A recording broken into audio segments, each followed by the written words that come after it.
Good day guys, so another idea na naman, no? Medyo nitagal nung nakapaggawa ng video dahil pangit naman kung paulit-ulit lang. Ngayon, ito another idea regarding dito sa leak ng transmission, no? So marami kasi nagtatanong sa akin ito about sa leak na ganito, no? So dito kasi may papalitan ako ng clutch components, and then nakita ko merong leak sa may ibabaw. So ito ngayon ibababa ko yung transmission, isasabay ko na yung leak na yan. Kaya bibigyan ko kayo ng idea kung ano yung nag-leak dyan, kung ano yung naging cause, at saka kung bakit, no? Okay, so ito yung gagawin ko ngayon. Ayan, so naka-ready na yung mga gamit, mag-i-start na ako. Ito, magbabalit kasi ako ng clutch components. So isang set, original from casa. Yung leak na sinasabi ko, ito. Ayan. So, nagbabasa yung pinaka-puwet ng transmission. So, mamaya, pag nababa ko na yung transmission, saan ko papakita sa inyo kung saan nanggagaling at kung bakit siya nag-leak, no? So, bababa ko muna itong transmission para makita natin naman. Okay, so ayan, naibaba ko na.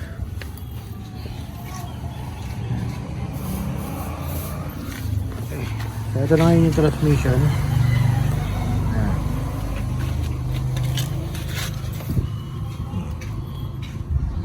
Kita dyan, sa kabila.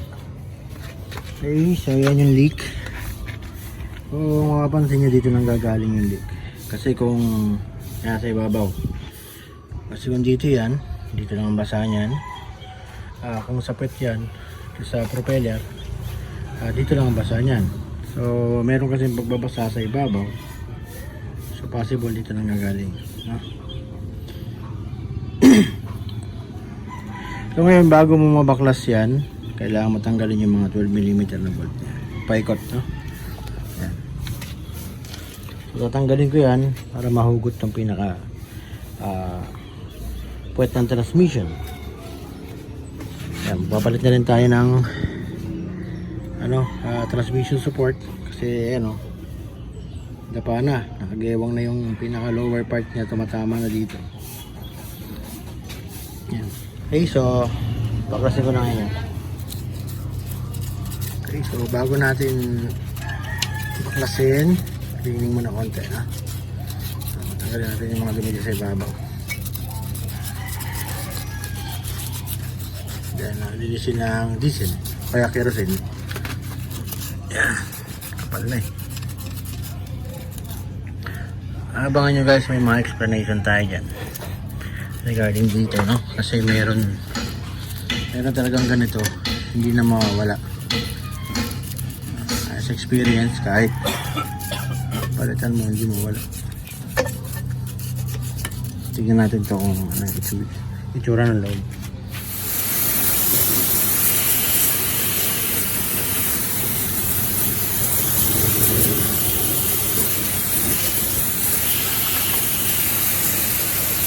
Okay.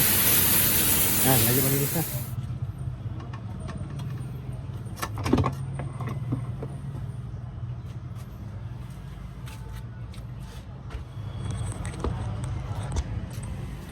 Okay, so yun na.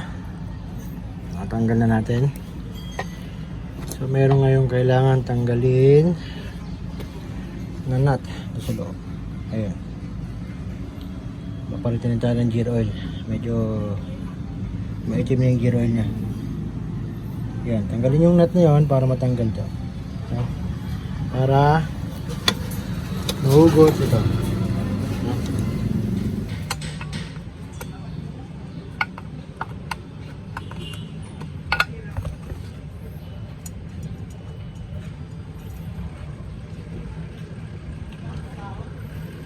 Nut.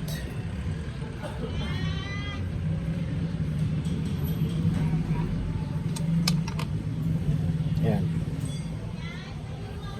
Okay, so may washer, may lock washer.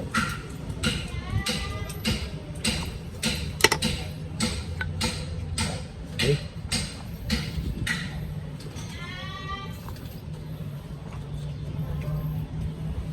Hugasan natin.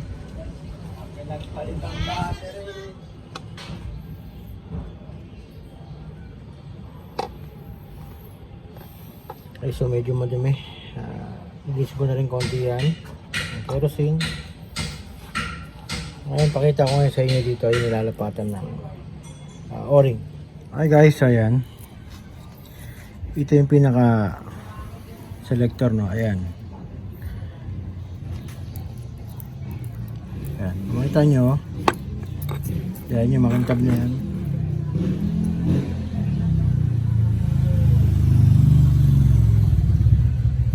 Ayan.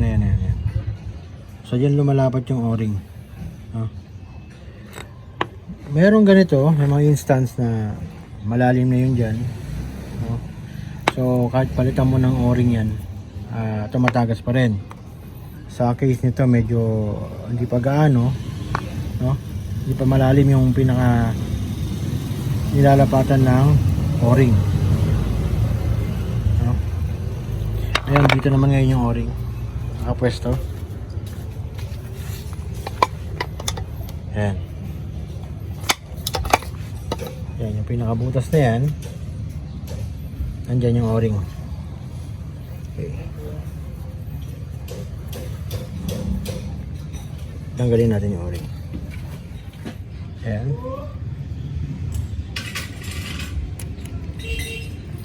Ayan, matigas na. Ayan, ha?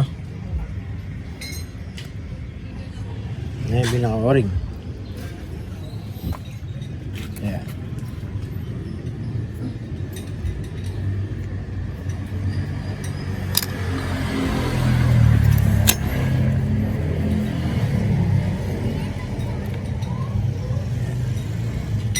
Okay, so ito yung papalitan natin.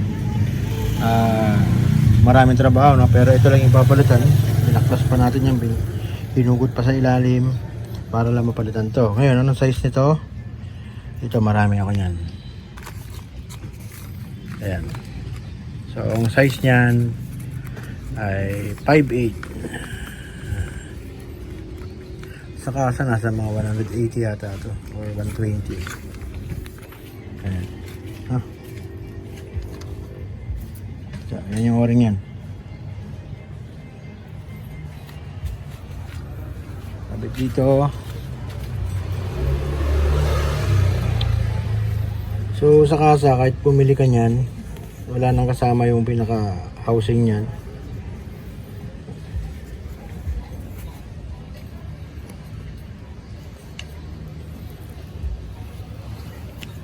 Ayan. So dito lang yung o-ring. Okay.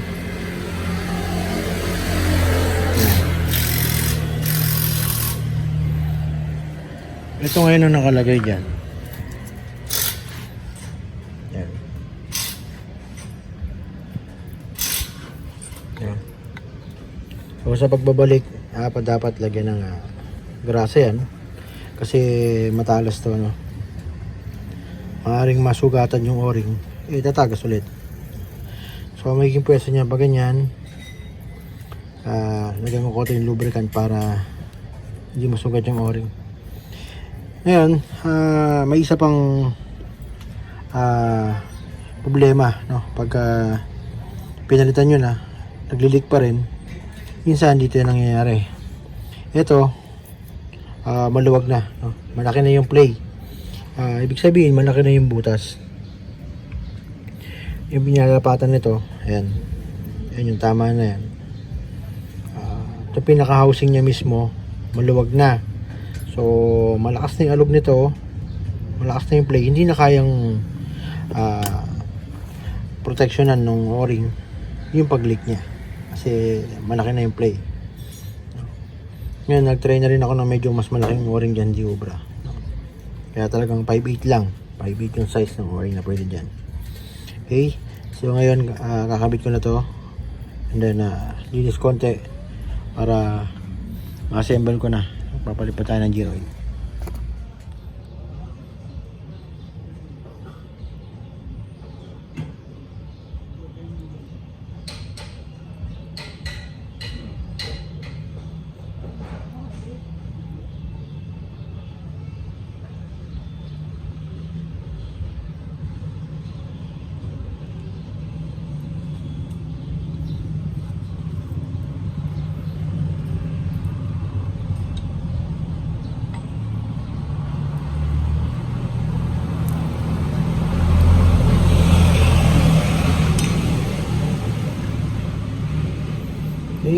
pagkakabit niyan, ito na.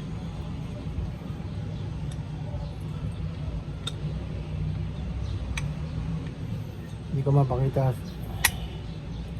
Ayan, hindi ko mapakita sa inyo. Wala tayong naghahawak ng camera o ng phone. Then next is flat washer and then lock washer. Yan, flat, lock washer. And then yung nut nawawala. Yun lang.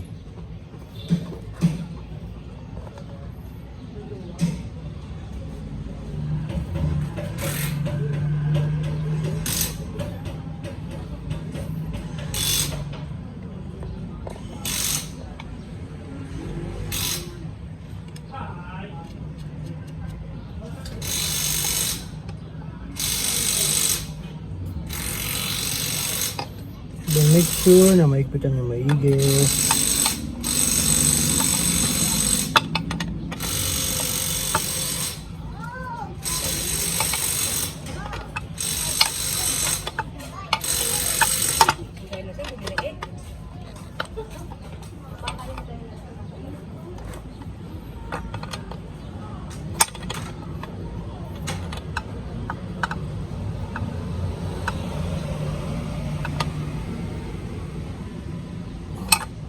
Okay.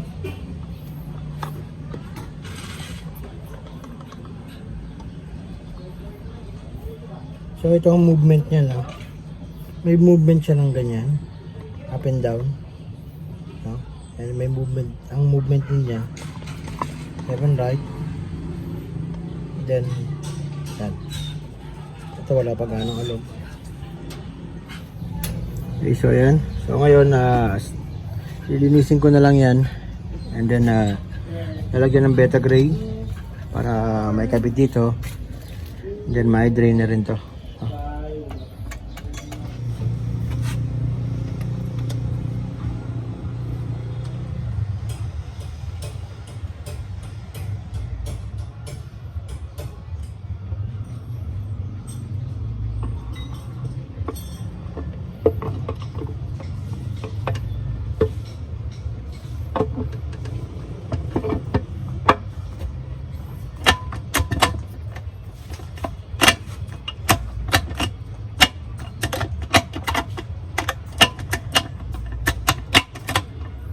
Okay guys, sa pagka-salpak nyo nito,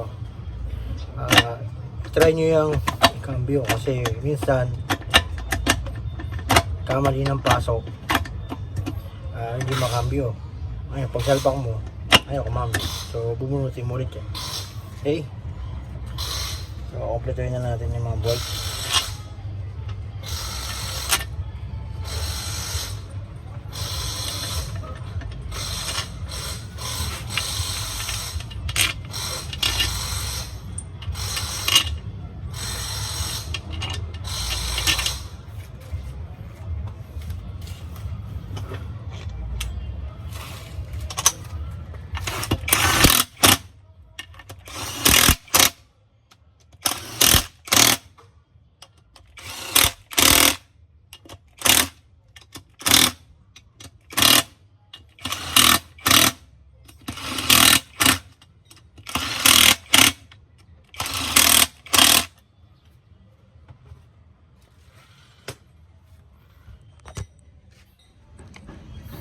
Hi guys, so ayan, nakompleto ko na. So isasalpak ko na lang yan. Ngayon, bakit nga ba nababa ang transmission? Pakita ko sa inyo kung bakit ibinaba ko to.